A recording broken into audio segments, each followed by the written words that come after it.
Есть на земле места, где время словно замедляет свой бег, где тишина не кажется пустой, а становится дыханием природы. С первыми лучами солнца просыпаются леса. Над кронами деревьев разносится клёкот птиц, возвещая начало нового дня. Легкий ветер касается верхушек деревьев, а утренний туман медленно скользит над зеркальной гладью озер, открывая миру удивительную красоту заповедной земли. Отражение облаков стирает границу между небом и землей. Кажется, будто сама природа приглашает человека остановиться, прислушаться и увидеть то, что невозможно заметить в бесконечной суете повседневной жизни.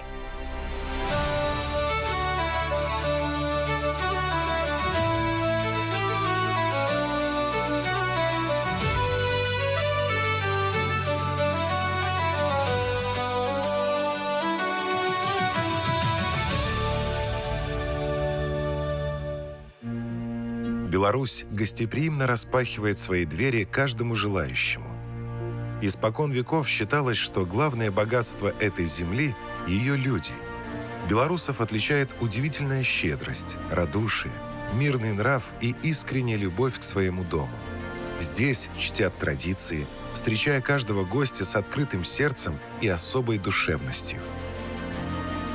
Суровые климатические условия, неплодородные земли и частые войны вынуждали предков рассчитывать только на свой труд и смекалку. Так сложился особый менталитет, в основе которого хозяйственность и умение разумно распоряжаться ресурсами. Традиционно выращивали зерновые, бобовые культуры и лен. Получить хороший урожай на бедных почвах было непросто. Требовался тяжелый, кропотливый труд. Справиться со всеми заботами в одиночку было невозможно, поэтому большое значение приобрело животноводство. Именно тогда люди приручили лошадь, и на многие века она стала его главным помощником и в труде, и в повседневной жизни. Человеку так и не удалось полностью подчинить себе этих млекопитающих отряда непарнокопытных. Спустя тысячелетия эти животные по-прежнему сохраняют свой характер, осторожность и внутреннюю свободу.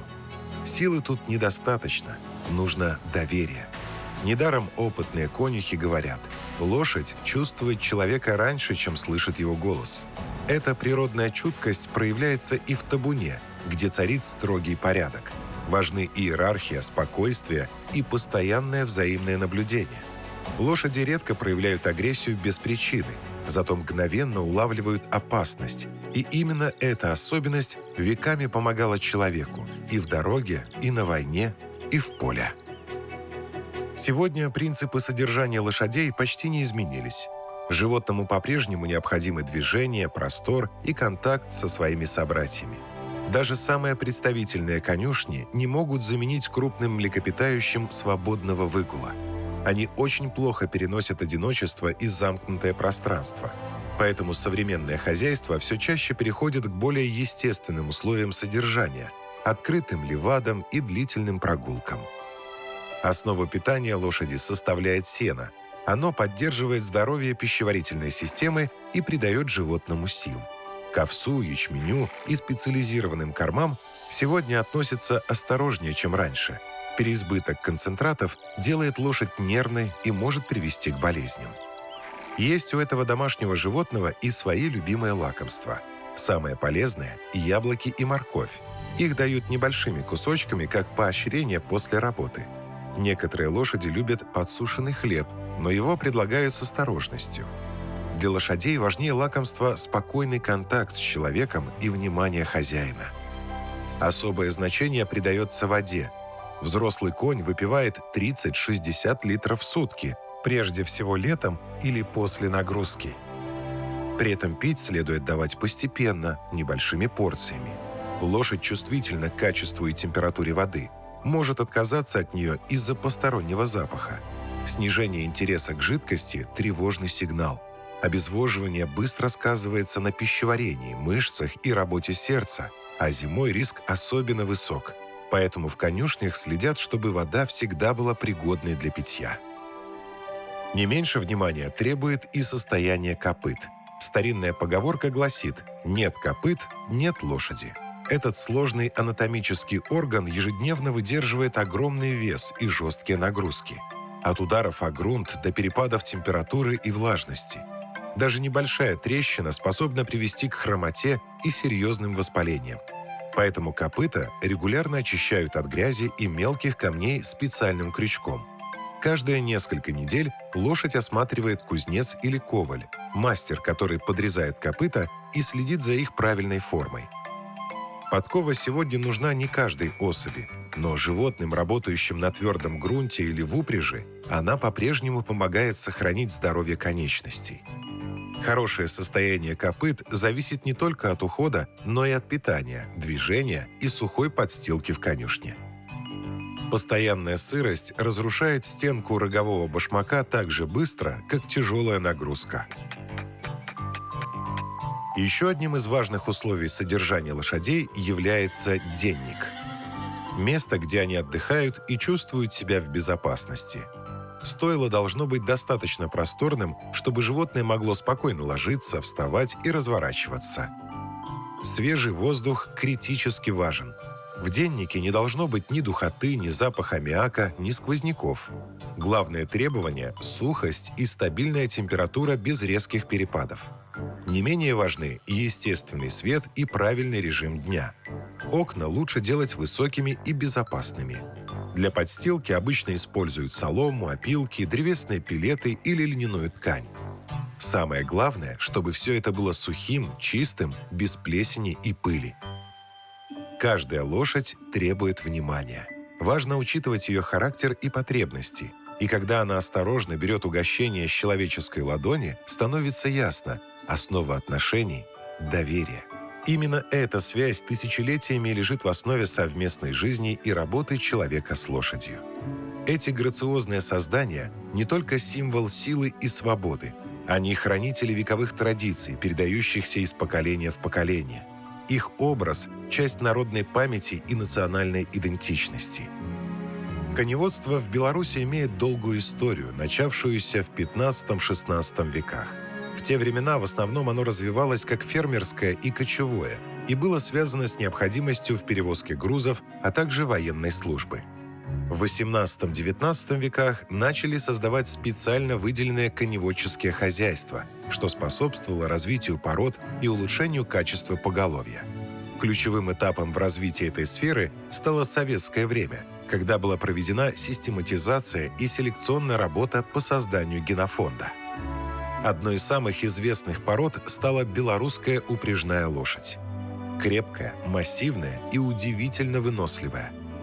Совершенствование породы продолжается и сейчас, несмотря на то, что острой необходимости в рабочих лошадках нет. Государство поддерживает хозяйства, имеющие статус генофондных, выделяя дотации на содержание племенных кобыл и жеребцов. В Беларуси был также сформирован своеобразный тип русского тяжеловоза, который сегодня составляет около 32% всего поголовья. Для этой породы характерны неприхотливость, гармоничность экстерьера, отличное рабочее качество, добронравность и высокая энергия роста молодняка. Стараниями Национальной академии наук Беларуси лет через 20 в стране появится и белорусская спортивная порода. Модельный стандарт создается на основе верховых лошадей западноевропейской селекции – тракенинской, вестфальской, альденбургской, гольшетской и голландской теплокровной пород. Все большее развитие получает верховое направление отрасли. В основном работа ведется с полукровными спортивными породами лошадей для классических видов конного спорта – конкур, выездка. Лошадь в современной Беларуси уже давно перестала быть только помощником в сельском хозяйстве. Сегодня она – часть культуры, туризма, киноиндустрии и даже медицины. Белорусские агроусадьбы все чаще строят свою атмосферу именно вокруг лошади – живого символа спокойствия, силы и памяти земли. В Дукоре, где когда-то гремели балы шляхты и звенели подковы у парадного подъезда, лошадь вновь возвращается в центр внимания.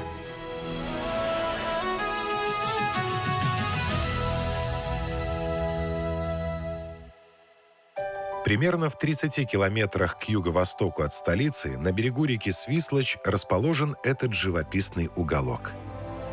Первое упоминание о Дукоре относится к 1581 году. Сама же усадьба ведет отсчет своих хроник с XIX века.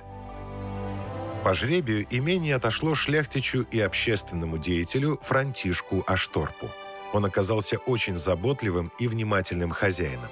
С его помощью поместье превратилось в богатейший культурный центр. Были построены храм и роскошный дворец, а также разбит великолепный парк. Усадьба представляла собой огромный производственный комплекс с винокурней, кузницей, амбаром, 3 корчмами, водяной мельницей и другими строениями. Однако настоящей гордостью имения Ашторпа был конезавод. На территории имения проводились бега и скачки, на которые съезжалась вся знать. Для содержания гостевых лошадей была построена стайня, где сейчас расположен музей гужевого транспорта и экспозиция орудий труда и бытовых предметов. Когда-то помощником человека была лошадь. Со временем ее место на дорогах занял железный конь – автомобиль. Изменились скорость и расстояние, но незыблемым осталось одно – стремление человека двигаться вперед. Проследить сегодня эту эволюцию транспорта можно в музее ретро-автомобилей в Дукоре. Путешествовать в век технологий, когда машина была не просто средством передвижения, а символом времени, инженерной мысли и стиля. Здесь каждый экспонат хранит историю, отражая характер своей эпохи и меняющиеся представления о скорости, комфорте и красоте. Многие автомобили были бережно восстановлены, чтобы сохранить их подлинный облик и дух времени. Въездная брама Дукорского маёнтка – это символ эпохи, когда архитектура говорила о статусе хозяина еще до того, как гость увидит сам дворец. Она встречала экипажи, конные въезды и длинные процессии, которые двигались по Липовой аллее к главному дому усадьбы. Историки относят строительство брамы к концу XVIII – началу XIX века, ко времени расцвета имения. Она сочетала в себе элементы классицизма и псевдоготики, архитектурного направления, которое подчеркивало романтический образ старинного поместья. Подобные сооружения создавались не для обороны, а прежде всего для впечатления. Сегодня брама вновь встречает гостей так же, как почти 200 лет назад. Теперь здесь начинается путь уже не в шляхетское имение, а в пространство исторической памяти белорусов.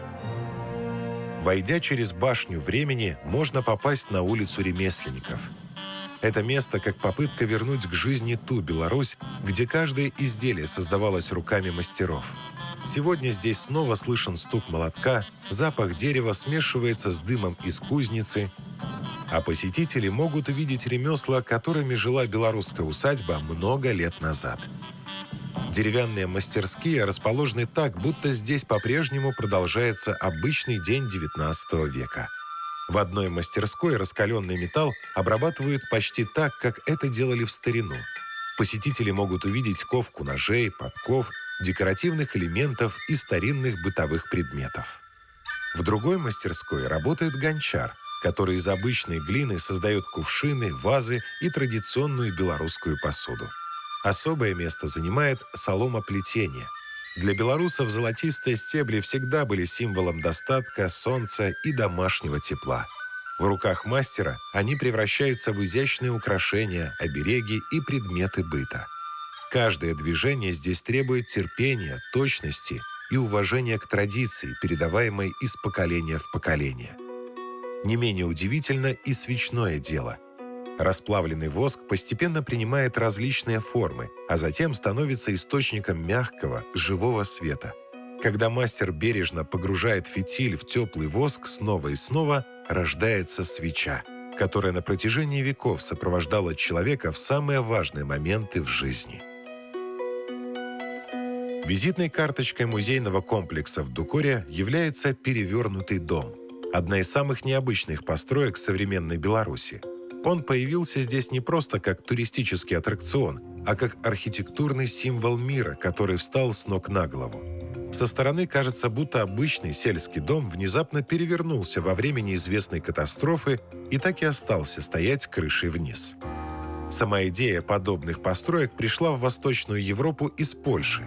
Первый знаменитый дом вверх дном появился в 2007 году в польском Шимбарге как художественный символ нестабильного современного мира.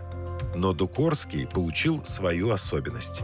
Главная конструктивная идея заключается в том, что здание не только перевернуто, но еще и наклонено сразу в нескольких плоскостях. Внутреннее устройство дома полностью подчинено этой иллюзии. При этом все комнаты выполнены как настоящий дом с гостиной, спальней, кухней и ванной. Создатели специально добивались ощущения, будто хозяева только что покинули дом, внезапно перевернувшийся вместе со всем содержимым. Сегодня сюда приезжают не только ради фотографий, но и ради необычного ощущения – на несколько минут оказаться в пространстве, где привычный мир перестает подчиняться логике. И, возможно, именно поэтому перевернутый дом в Дукоре воспринимается как современная архитектурная метафора времени, в котором человеку все сложнее удерживать чувство устойчивости. В музейном комплексе много локаций для детей. Одна из них – зоосад, который органично вписан в пространство старинной усадьбы, а его обитатели словно дополняют ее историческую атмосферу. Здесь можно увидеть домашних и декоративных животных, таких, какие обычно жили в белорусском шляхетском дворе XIX века. Главная особенность зоосада – возможность близкого контакта с питомцами. Многих из них разрешается кормить и гладить, благодаря чему это место ощущается как настоящая ферма. В Дукоре история тесно переплетается со сказкой, что вызывает еще больше интерес у маленьких посетителей. В лесном бару расположились деревянные домики, каждый из которых посвящен своей легенде. Достаточно нажать кнопку, и оживает знакомая с детства история. Поляна сказок – это место, где современные технологии лишь помогают сохранить традиции устного рассказа. Здесь дети открывают для себя мир народной мудрости, а взрослые вновь ощущают ту искреннюю радость, которую когда-то испытывали, слушая сказки перед сном.